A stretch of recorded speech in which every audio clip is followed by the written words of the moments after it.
Hey everyone, this is Rahul. तो कैसे हैं आप सभी? उम्मीद करता हूँ आप सभी घर पर सुरक्षित होंगे, ठीक होंगे। तो आज की वीडियो में आपसे डिस्कस करने वाला हूँ कि प्री बोर्ड एग्जाम देना जरूरी है या नहीं। अगर प्री बोर्ड एग्जाम नहीं दिए तो क्या होगा? आपके मार्क्स कम आएंगे या फिर आपको प्री बोर्ड एग्जाम देने के बाद बोर्ड एग्जाम में बैठने नहीं दिया जाएगा? तो आज का भी ये कंफ्यूजन है, तो ये कंफ्यूजन दूर होने वाला है, क्योंकि भाई प्री बोर्ड से रिलेटेड सारी क्वेरीज आज मैं क्लियर करने वाला हूँ। तो अगर आपको भी डाउट है तो इस वीडियो को एंड तक देखना, ताकि आपको असली रियलिटी पता चल सके। जो आपके स्कूल वाले कह रहे हैं वो कितना सच है और कितना झूठ है। तो चलिए बिना देरी के वीडियो को स्टार्ट करते हैं। Let's begin. तो सबसे पहले हम बात कर लेते हैं प्री बोर्ड एग्जाम की। तो प्री बोर्ड एग्जाम दोस्तों आपके अब स्टार्ट होने ही वाले हैं। काफी बच्चों के तो स्टार्ट हो गए होंगे जब तक ये वीडियो उनके पास पहुंच रही है। तो देखो, प्री बोर्ड एग्जाम की जो डेट होती है, जो लगभग स्कूलों में, वो दिसंबर से लेकर जनवरी के एंड तक होती है। किसी के फर्स्ट वीक ऑफ दिसंबर में स्टार्ट हो जाते हैं, किसी के एंड में होते हैं और किसी के जनवरी में होते हैं। तो ये प्री बोर्ड एग्जाम किस किस को देने चाहिए, पहले तो ये सुन लो। देखो, प्री बोर्ड एग्जाम मैं आपको बताऊं तो इस समय आपका सिलेबस काफी हद तक कंप्लीट हो गया होगा। कुछ बच्चों की अलग बात है, उन्होंने भाई अभी तक छुआ नहीं है, वो एक अलग मैटर पड़ जाता है।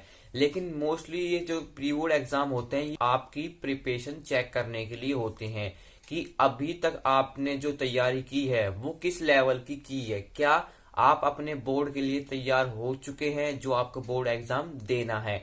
इस अगर प्री बोर्ड में कम मार्क्स आते हैं तो भैया क्या होगा? देखो, प्री बोर्ड में कम मार्क्स आएंगे तो आपको रियलाइज होगा कि हाँ भाई, कहीं ना कहीं मेरी प्रिपरेशन जो है वो बहुत ही ज्यादा कम है। अगर मैं इस तरह से करता रहा तो मेरे बोर्ड में भी काफी कम मार्क्स आने वाले हैं। अब यूं सोच रहे हो कि भैया अगर हम प्री बोर्ड में फेल हो गए तो क्या होगा? देखो, प्री बोर्ड में जब फेल हो जाता है ना, उसका सभी स्कूलों का अलग अलग क्राइटेरिया होता है। अभी मेन चीज आपको प्री बोर्ड में सबसे पहले तो स्कूल वाले कह रहे होंगे, पहले तो भाई अपनी सारी फीस जमा करो, उसके बाद आपको प्री बोर्ड का एडमिट कार्ड मिलेगा। और कुछ स्कूल वाले इस तरह कह रहे हैं कि अगर आप प्री बोर्ड में 60% मार्क्स नहीं लेके आए तो 11th में आपको साइंस नहीं मिलेगी। सब स्कूल अपनी अपनी क्राइटेरिया रखते हैं, लेकिन अगर आपको प्री बोर्ड में अच्छा स्कोर करना है तो भाई उसकी भी टिप मैं आगे बताऊंगा वीडियो में, तो वीडियो में बने रहना। तो सबसे पहले तो मैंने ये डिस्कस कर लिया, अगर आप प्री बोर्ड एग्जाम नहीं देते हो तो आपका सबसे ज्यादा लॉस कहाँ होने वाला है। देखो, सबसे ज्यादा लॉस होने वाला है आपका बोर्ड एग्जाम में, क्योंकि अगर आप अभी प्री बोर्ड एग्जाम नहीं दोगे तो आपको लगेगा कि यार अभी मैं क्या करूंगा, अभी तो मेरा सिलेबस भी कंप्लीट नहीं है, तो मैं पहले सिलेबस अपना कंप्लीट कर लेता हूँ, उसके बाद देखूंगा। तो ऐसी मिस्टेक मत करना। किसी का जो पर्सनल सेल्फ कुछ रीजन हो सकता है, किसी का हेल्थ इशू से रिलेटेड रीजन हो सकता है, तो भाई उसके लिए तो इम्पॉसिबल है प्री बोर्ड एग्जाम देना। तो वो प्री बोर्ड एग्जाम नहीं दे सकता अगर कुछ कंडीशन उसकी ठीक नहीं है या फिर हेल्थ इशू है तो। लेकिन अगर आप ठीक ठाक हैं और आपको कुछ नहीं आता है, इस वजह से आप प्री बोर्ड एग्जाम नहीं दे रहे हैं, तो आप बहुत बड़ी गलती कर रहे हैं। क्योंकि प्री बोर्ड एग्जाम को आप सीरियसली कंसीडर करो, इसमें आप टारगेट करके चलो कि मुझे बोर्ड में जितना टारगेट फोड़ना है ना, उसी प्री बोर्ड एग्जाम में भी उतना ही टारगेट फोड़ना है। अगर आपने प्री बोर्ड एग्जाम को सीरियस ले लिया तो समझ लो आपको बोर्ड में इतनी टेंशन नहीं होगी कि मुझे किस तरह से बोर्ड का पेपर हैंडल करना है। देखो, प्री बोर्ड एग्जाम आपके लिए काफी इंपॉर्टेंट है, चाहे आपने अभी तक कुछ भी नहीं पढ़ा हो, या फिर 60% सिलेबस कर लिया हो, या फिर 90% सिलेबस कर लिया हो। बस प्री बोर्ड एग्जाम को इस तरह से देना जैसे कि आप फाइनल एग्जाम दे रहे हो। देखो, इस बार जो प्री बोर्ड एग्जाम आएगा, इस बार क्या, हर बार जो स्कूल होते हैं प्री बोर्ड एग्जाम काफी डिफिकल्ट बनाते हैं, ताकि बच्चों को लगे कि जो बोर्ड का पेपर आएगा वो भी डिफिकल्ट आएगा। लेकिन इस गलतफहमी मत रहना कि अगर प्री बोर्ड किसी का आसान आ गया तो बोर्ड भी आसान आएगा। नहीं, प्री बोर्ड का जो लेवल होता है वो डिफिकल्ट से एवरेज लेवल का होता है, और जो बोर्ड का पेपर होता है वो भी इजी से मॉडरेट लेवल का होता है। बस इतना ही डिफरेंस है। तो इस तरह से आपको अपने बोर्ड की प्रिपरेशन इस तरह से करनी है जैसे कि आप बोर्ड की प्रिपरेशन ही कर रहे हो प्री बोर्ड एग्जाम देते वक्त। तो अब देख लो, अगर प्री बोर्ड एग्जाम में फेल हो जाते हैं तो भाई क्या हुआ?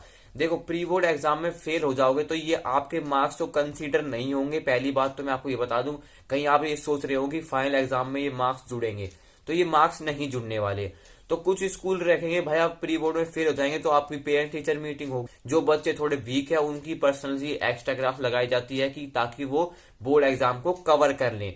तो इस तरह से आपका पूरा शेड्यूल रहने वाला है। देखो, अब दोस्तों मैं आपको बताता हूं कि आपका जो बोर्ड एग्जाम है ना, वो आपको सभी को पता है कि 15 फरवरी के बाद से स्टार्ट हो जाएंगे। लेकिन मेनली जो क्या है कि जो आपके मेन एग्जाम है ना वो मार्च में ही होने वाले हैं। जैसे कि आपका लैंग्वेज पेपर है 26-27 फरवरी से स्टार्ट हो जाएगा, इंग्लिश या हिंदी का। लेकिन जो मार्च के होंगे ना, मैथ, साइंस, एसएसटी, ये आपके फर्स्ट वीक ऑफ मार्च से ही स्टार्ट होंगे। तो आप इस गलतफहमी मत रहना कि भाई अभी हम तैयारी ना करें, ताकि अभी तो हमारे पास बहुत दिन है। देखो, प्री बोर्ड को आप सीरियसली दोगे ना तो बोर्ड में आपके ऑटोमेटिकली मार्क्स इंक्रीज होने वाले हैं। देखो, इस समय पर आपको है ना मैक्स टू मैक्स क्या करना है, जो प्री बोर्ड में सिलेबस आ रहा है ना उसको जी जान से झोंक के लगा दो भाई। जो भी सिलेबस आ रहा है उसको अच्छे से पढ़ लो। और आपने सिलेबस कंप्लीट नहीं करा है तो मैंने उसके लिए पर्टिकुलर वीडियो बना रखी है कि आप कैसे अपना कंप्लीट सिलेबस कर सकते हो 90 डेज के अंदर। तो वो चैनल पर जाके चेकआउट कर लेना। तो ये मिस्टेक मत करना, प्री बोर्ड में अगर आप फेल होते हो ना तो समझ लेना बोर्ड एग्जाम में भी काफी कम मार्क्स आने वाले हैं आपके। से 20 या 30% सिलेबस कंप्लीट कराया तो भाई आपको जरूरत है कुछ थोड़े बहुत और चैप्टर करने की। अपने टीचर से थोड़ा डिस्कस करना कि मैडम मैं किस चीज कौन से चैप्टर पहले पढ़ूं कि ताकि मैं बोर्ड में प्री बोर्ड में पास हो जाऊं। देखो, प्री बोर्ड में अगर आप पास हो जाते हो ना, अगर आप एक बिलो एवरेज स्टूडेंट हो तो आपके लिए बहुत है। लेकिन आप एक एवरेज स्टूडेंट हो तो आपका टारगेट रहना चाहिए कि मुझे प्री बोर्ड में भी 90% स्कोर करने हैं। अगर आपका टारगेट प्री बोर्ड में 90% है तो बोर्ड एग्जाम में तो भाई आपको 95% फोड़ के ही आओगे। आई होप आपको वीडियो हेल्पफुल लगी होगी। ऐसे हेल्पफुल कंटेंट के लिए आप इस चैनल को सब्सक्राइब कर सकते हैं। तो see you in the next video, तब तक के लिए गुड बाय।